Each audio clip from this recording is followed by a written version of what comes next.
Le Capricorne, ce troisième signe de terre, dominé par la planète Saturne, qui est la planète du karma, de la difficulté, des deuils, du retard, de la lenteur, et la planète du temps, est un signe cardinal, parce qu'il correspond au début de l'hiver. La nature est complètement dépouillée, on ne voit plus rien, tout est mort. Mais ce qui se passe, c'est que tout est en gestation.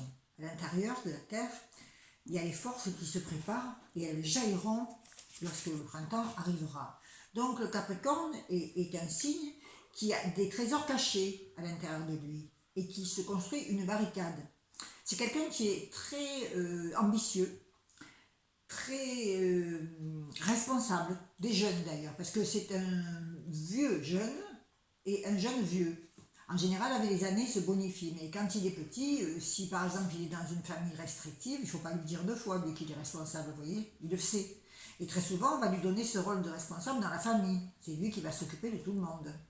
Ça arrive qu'après, avec les années, ce rôle de responsable de lui peser. Parce que c'est un système homéostatique, les uns et les autres. Et on ressent quelqu'un qui est responsable, qui prend sur les épaules. Le Capricorne fait tout pour justement avoir ce rôle de leader.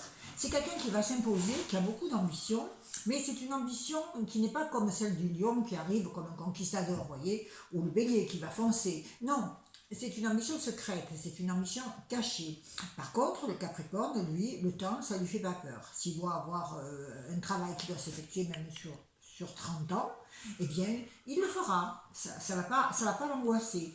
Le mauvais côté du Capricorne, c'est qu'il est dénué d'émotions, il garde trop tout à l'intérieur de lui, qu'il a une capacité, il peut être avare, il peut être radin, alors ça peut être de l'économie, alors ça c'est bien, hein, avare de cœur, envieux, jaloux, cupide, capable d'écraser les autres pour réussir. Si on voit le bon côté, nous dirons que c'est quelqu'un de responsable, de fiable, quelqu'un d'organisé, quelqu'un sur lequel on peut compter.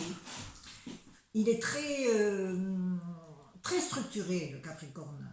Mais le problème, c'est qu'au départ, quand il est jeune, il a peur du qu'en dira-t-on. Il a peur du jugement des autres. Et c'est pour ça qu'il se montre méfiant un petit peu et hostile. Parce qu'il a peur que les autres portent un mauvais jugement sur lui, le démonisent ou ne l'aiment pas. Et en général, il est secret, il est solitaire. Il n'est pas très liant, contrairement au signe précédent, le Sagittaire.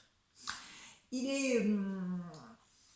plus il avance en âge, plus normalement il va se défaire de ses préjugés, de cette peur de l'échec qui est grandissante chez lui, et il va avancer vers une sorte de sagesse, vers un bien-être, vers une paix. Ça, c'est le bon Capricorne qui avance sur son chemin, parce que le Capricorne, ça représente la chèvre qui arrive au sommet de la colline.